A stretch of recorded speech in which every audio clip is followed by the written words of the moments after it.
ဒီနေ့က24ရက်နေ့ဒီဇင်ဘာလ2025ခုနှစ်နှစ်ကုန်ခရီးစဉ်အနေနဲ့ကလောကိုတောင်တက်ဖို့အတွက်ကျွန်တော်သွားပါမယ်တက်မဲ့တောင်ကတော့ဆင်းတောင်ပါအခုရန်ကုန်ဘူတာကြီးရှေ့ကနေကားဆောင်နေပြီးတော့ကျွန်တော်တို့စီးရမယ်ကညနေ6နာရီမှရောက်လာပါတယ်ဒီခရီးကကိုယ့်အကိုစီစဉ်တာမဟုတ်ဘဲနဲ့တောင်တက် package နဲ့ join တာဆိုတော့အခုလိုမျိုး express ကားကြီး2စီးနဲ့လူ80ကျော်ပါပါတယ်အောင်ဆောင်ခွင့်မှာကျွန်တော်တက်ပြီးတော့နောက်ထပ်2နေရာလောက်လူတင်ဖို့အတွက်ရသေးတယ်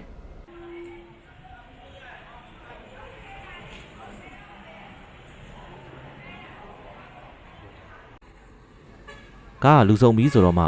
9နာရီကျော်လောက်မှာအပေါ်ပါသွားဖို့အတွက်လက်ဖက်ရည်ဆိုင်မှာရပ်ပါတယ်အဲဒီနောက်တော့ည7လောက်မှာ86မိုင်မှာအပေါ်ပါသွားဖို့နဲ့ထမင်းစားဖို့အတွက်ရပ်တယ်ပြီးရင်တော့မနက်ထီတောက်လျှောက်မောင်းတယ်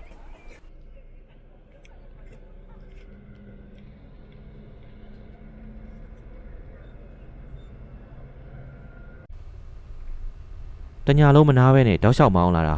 မနက်9နာရီခွဲလောက်ကျတော့ပျော်ဝယ်မြို့ကိုရောက်တယ်ဒီကိုရောက်တော့ရာသီဥတုကရန်ကုန်လိုမဟုတ်တော့ဘူးတော်တော်လေးအေးလာလို့အနှွေးတွေထုတ်ပြီးတော့ဝတ်ခဲ့ရပါတယ်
10နာရီကျော်လောက်မှာတော့ကလောဈေးထဲကိုရောက်ပါတယ်ဈေးထဲကကိုကြိုက်တဲ့ဆိုင်မှာစားဖို့အတွက်နိုင်ဝက်လောက်နားပေးတယ်ပြီးရင်တော့ကလောဘူတာကိုသွားပြီးအဲ့ဒီကနေတောင်ပေါ်ကိုတက်မှာဖြစ်ပါတယ်ကျွန်တော်လဲကလောဈေးထဲကိုအခုမှရောက်ဖူးတာဆိုတော့ဘယ်ဆိုင်ကောင်းမှမသိရနဲ့ဈေးအပြင်နားတွေ့တဲ့ဆိုင်မှာပဲထိုင်ခဲ့ပါတယ်ကျွန်တော်ကတော့ရှမ်းခေါက်ဆွဲအရင်နဲ့တပွဲဟင်းထုတ်ကတပွဲမှာစားခဲ့ပါတယ်တွေ့တဲ့ဆိုင်ဝင်ထိုင်နေဆိုပေမဲ့အရသာကတော့မစိုးပါဘူးစားလို့တောက်လို့ပြီးတော့ကားပေါ်ကိုပြန်မတက်ခင်ကလောဈေးထဲကိုပတ်ခဲ့ပါသေးတယ်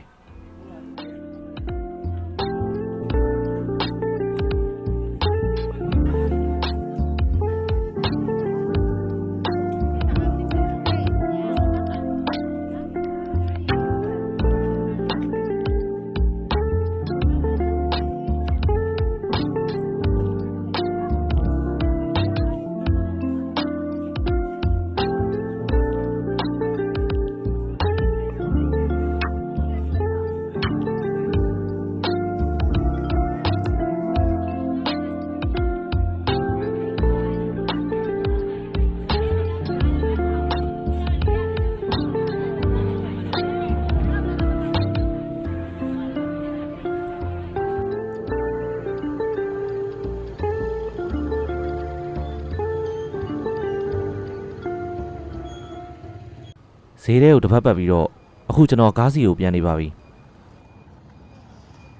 ဒီနေရာကိုရောက်တော့လူတွေစီနေလို့ကြည့်လိုက်တာကလောမှာပထမဦးဆုံးအချိန်ပန်းပွဲတော်လုပ်မယ်လို့ပြောပါတယ်ဒါပေမဲ့ကျွန်တော်တို့ရောက်တဲ့ရက်ကစောနေတာရောပြန်နေနေကြတော့အချိန်မရတာရောပေါင်းပြီးဝင်တော့မဝင်ဖြစ်ခဲ့ပါဘူး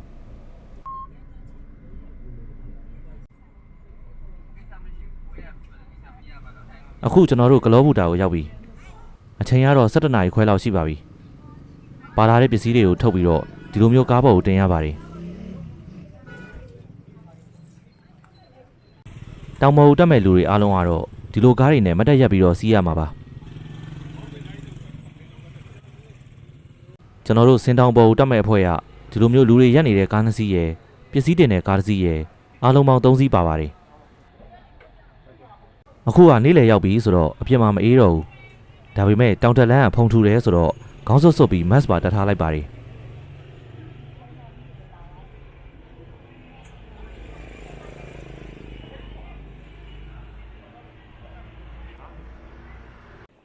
အခုတောင်ပေါ်ကိုစတက်ပါပြီဒီလိုမျိုးမတက်ရက်ပြီးတော့နောက်ထပ်1နာရီ45မိနစ်လောက်စီးရပါဦးမယ်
လန်တိုဝက်လောက်ကိုရောက်တော့တောင်ပေါ်ဖုန်ကြီးကျောင်းတစ်ကျောင်းမှာနိုင်ဝက်လောက်ရပ်ပါတယ်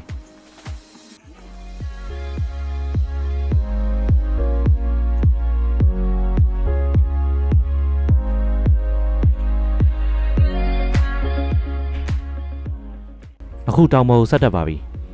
ဒီနေရာကနေစပြီးတော့လမ်းတွေကပုံမှန်လာသလိုပို့ပြီးတော့လည်းကျန်းလာပါတယ်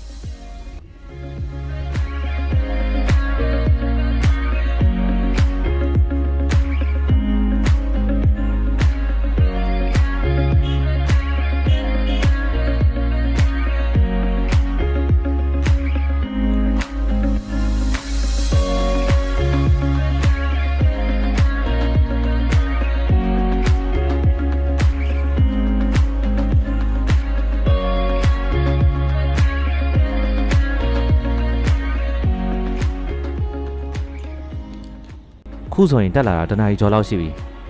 ဒီလောက်ထိလမ်းကျမ်းပြီးတော့တက်ရခတ်တဲ့နေရာမတ်တဲ့နေရာမှာတော့မှလူနေအိမ်တွေရောစာသင်ကျောင်းနဲ့ကလေးတွေကိုပါတွေ့ခဲ့ရပါတယ်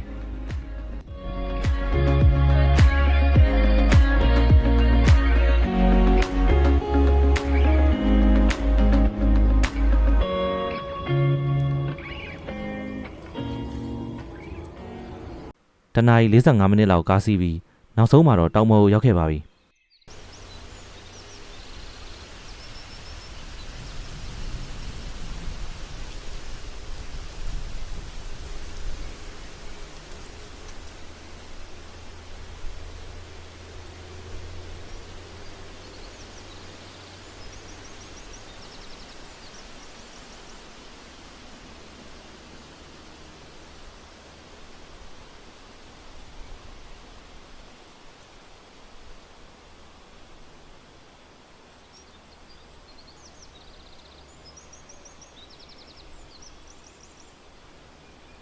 တောင်ပေါ်ကိုရောက်ပြီးခဏနေတော့အထုပ်ပိုးတွေချပြီးတက်နေပြင်ပါတယ်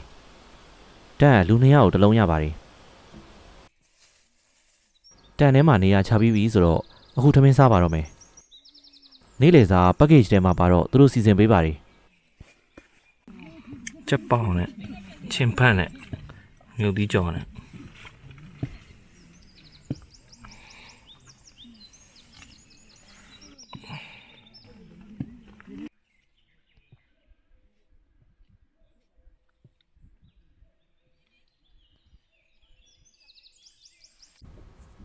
ကျွန်တော်တို့ထမင်းစားပြီးတော့နေ့လယ်2နာရီခွဲနေပြီအချိန်ရသိမ့်မရတာနဲ့ချက်ချင်းပဲအကျော်လျှော်ပြီးတော့3နာရီလောက်မှတောင်ပေါ်ကိုတက်ခဲ့ကြပါတယ်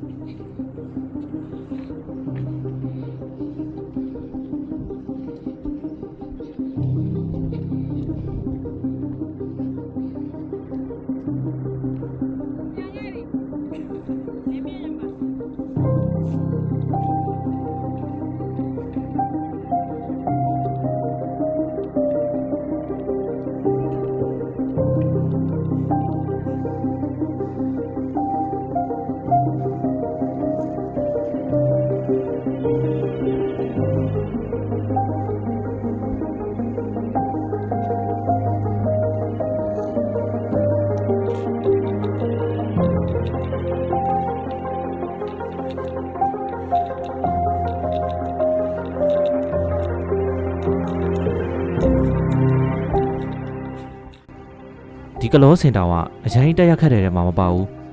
အတက်အစင်းကြာချိန်ကတော့စုစုပေါင်း3နာရီလောက်ရှိတယ်ဒါပေမဲ့2နေရာလောက်မှာတော့နည်းနည်းလေးတက်ရက်ခတ်တယ်ပထမကဒီနေရာအတက်မှာတော်တော်လေးမှတ်တယ်နောက်ပြီးတော့တောင်ပေါ်ရောက်ခါဒီ15မိနစ်အလိုလောက်မှာတော်တော်မှမှတ်တယ်အဲ့ဒီ2နေရာလောက်ကလွဲပြီးကျန်တဲ့နေရာတွေကဖြည်းဖြည်းချင်းတက်မယ်ဆိုရင်အေးဆေးတက်လို့ရပါတယ်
ဒီနေရာဓာတ်ပုံရိုက်လို့ကောင်းတဲ့နေရာဆိုတော့အခုလိုလူတွေတန်းစီပြီးတော့ပိတ်နေပါတယ်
ချောရနော်တိတ်တာ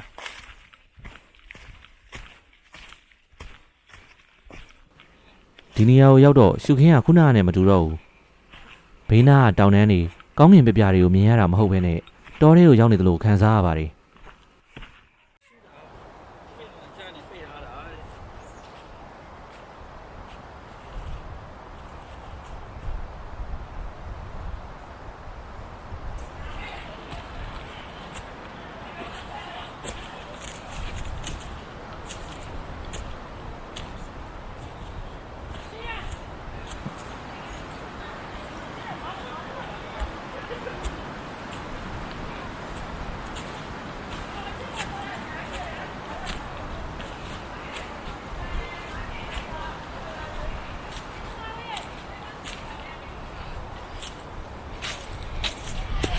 လမ်းကတော့မှတ်တယ်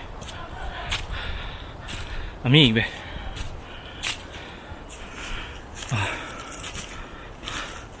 ဟုတ်တက်လာတာတစ်နာရီကျော်နေပြီ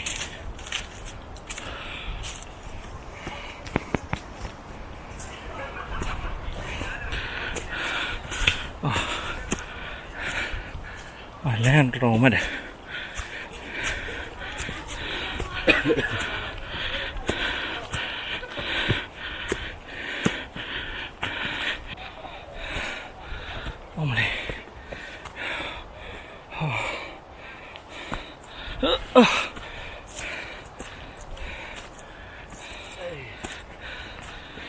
ချော်တယ်လမ်းဟော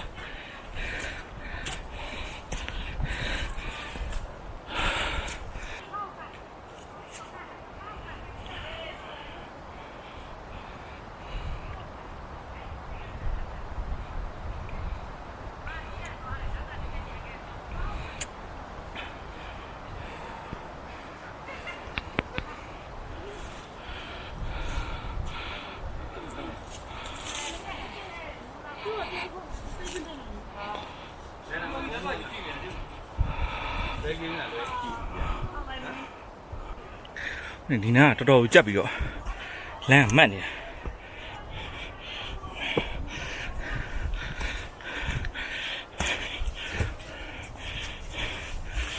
လူကလည်းပြတ်သေးတယ်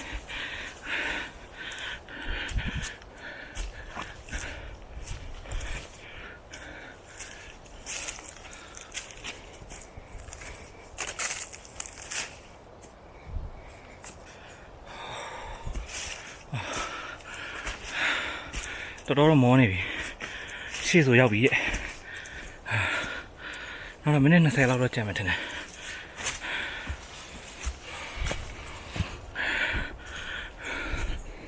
အခုတက်လာတာတနားကျော်ဝိုင်းဝတီစင်တောင်ကအတက်စင်းကြာချိန်3နာရီလောက်ရှိတယ်လို့ပြောတယ်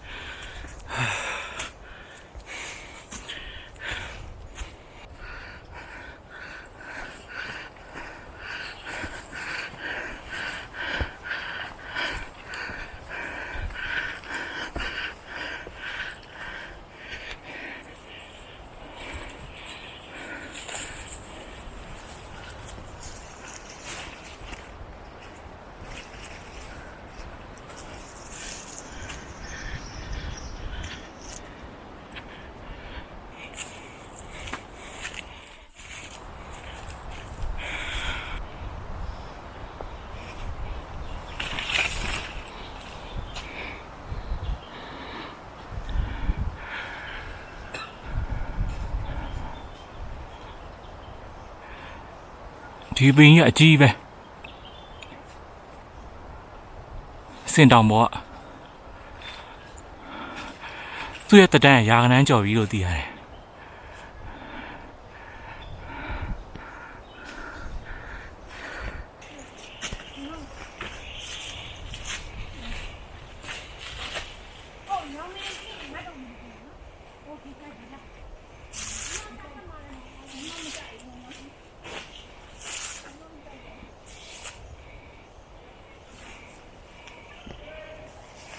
ဒီနေရာနားလောက်ကနေစပြီးတော့အပေါ်နားနီးလာလေမတ်လာလေမို့လို့ဒုတ်တစ်ချောင်းရှာပြီးတော့တက်ခဲ့ရပါတယ်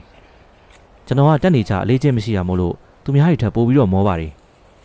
တချို့လဲ hiking ဘိုးတွေယူလာတော့ဒီနေရာမှာအဆင်ပြေပြေပဲတက်သွားကြပါတယ်ဒီနေရာကအစောတုန်းကကျွန်တော်ပြောတဲ့နောက်ဆုံးကြံတဲ့အမှတ်ပဲမှတ်တာမှတော်တော်မှတ်တယ်ကျွန်တော်လည်းဒီနေရာကိုရောက်တော့ပေါင်တွေကတော်တော်တောက်နေပြီခြေလမ်း9လမ်းလောက်လှမ်းလိုက်3မိနစ်လောက်နားလိုက်လုပ်ပြီးတော့တက်ခဲ့ရပါတယ်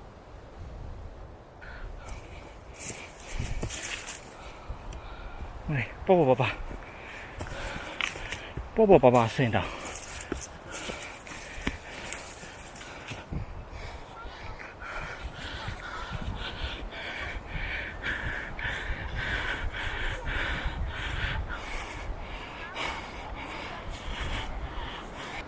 နောက်ဆုံးတော့ကျွန်တော်တောင်ပေါ်ကိုရောက်ပါပြီဒီနေရာထိရောက်ဖို့အချိန်1နာရီနဲ့45မိနစ်ကျော်လောက်ကြာတယ်ပြီးတော့ကျွန်တော်တို့စတက်တဲ့ချိန်ကနောက်ကျနေပြီဆိုတော့တောင်ပေါ်ကိုမမှောင်ငင်ရအောင်လို့လမ်းမှာမနားဘဲနဲ့တက်ခဲ့ရကြောင်းပုံမှန်ထပ်ပို့ပြီးတော့မောပါတယ်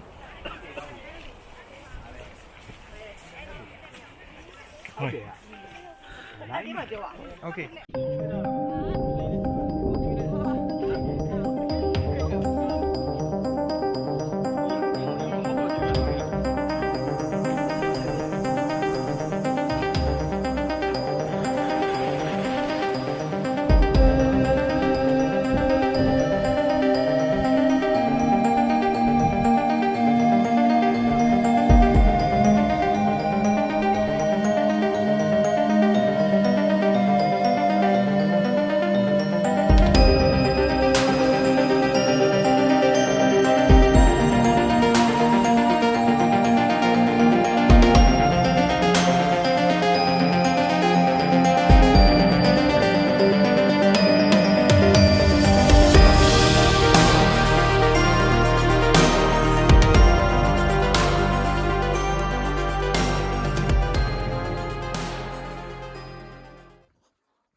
တောင်ပေါ်မှာခဏနာအမောဖြေဓာတ်ပုံရိုက်ပြီးတော့အခုကျွန်တော်တို့ပြန်ဆင်းပါပြီအချိန်ကလည်းညနေ9နာရီခွဲဆိုတော့နောက်ကျနေပါပြီမကြခင်မှာနေဝင်มาတော့မယ်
အခုဆိုရင်ပြန်ဆင်းလာတာလမ်းတော့လောက်ရှိပြီဒီနေရာကိုရောက်တော့တော်တော်လေးမှောင်လာပြီမို့လို့ကျွန်တော်တို့အားလုံးဖုန်းတွေ flash မီးဖွင့်ပြီးတော့ဆင်းခဲ့ရပါတယ်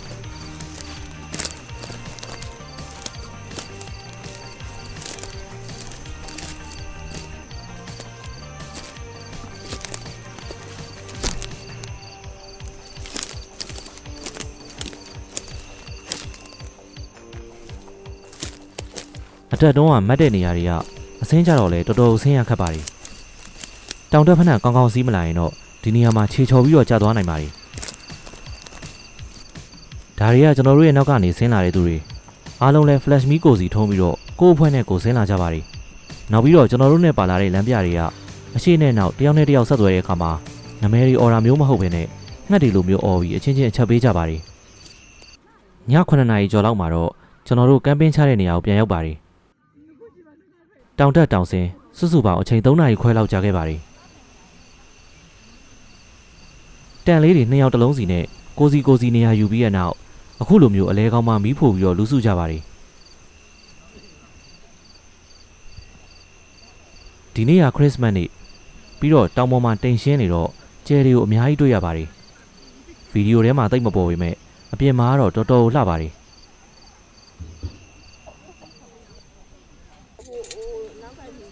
ညစာစားဖို့အတွက်ကိုတော့ဒီလိုမျိုးတန်းစီပြီးတော့ယူရပါတယ်ဒီညစာကိုလည်းသူတို့ပဲစီစဉ်ပေးပါတယ်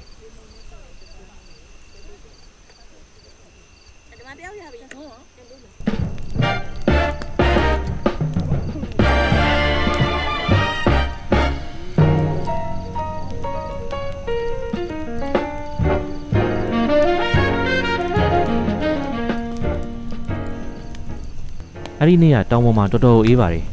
အနှွေးတွေ3ထပ်လောက်ဝေထားရအောင်မှအေးနေတော့မှအဲ့ဒါကြောင့်ထမင်းစားပြီးတော့မီးပုံပေးနားမှာမီးလုံရင်းနဲ့ရှင်နွေးတောက်ခဲ့ပါတယ်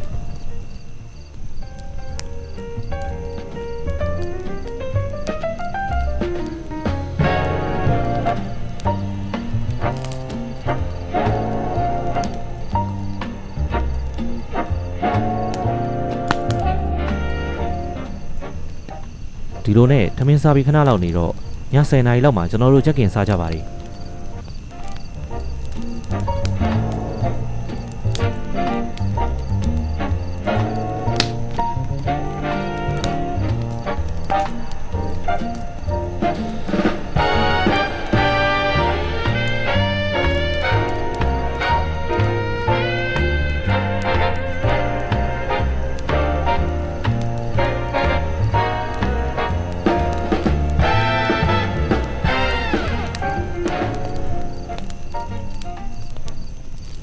အခုကျွန်တော်ထိုင်နေတာတောင်တက်ဖွဲ့ကြီးလှုပ်ထားတဲ့မီးပုံမဟုတ်ဘူး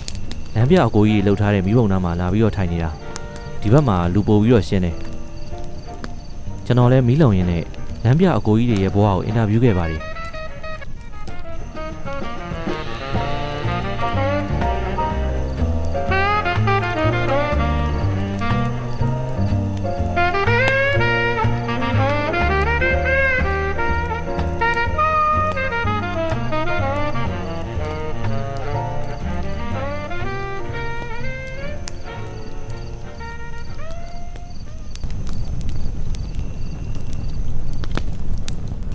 အခုအချိန်ကည7 နာရီခွဲနေပြီရာသီဥတုကအေးတော့မီးလုံလို့ကောင်းတယ်အပြင်မှာဆက်ပြီးတော့နေခြင်းပေမဲ့မနေ့အစောကြီးထပြီးတော့ကလောမျိုးတွေကိုလဲရအောင်ပါဆိုတော့ကျွန်တော်အဲ့ရဝင်มาတော့မယ်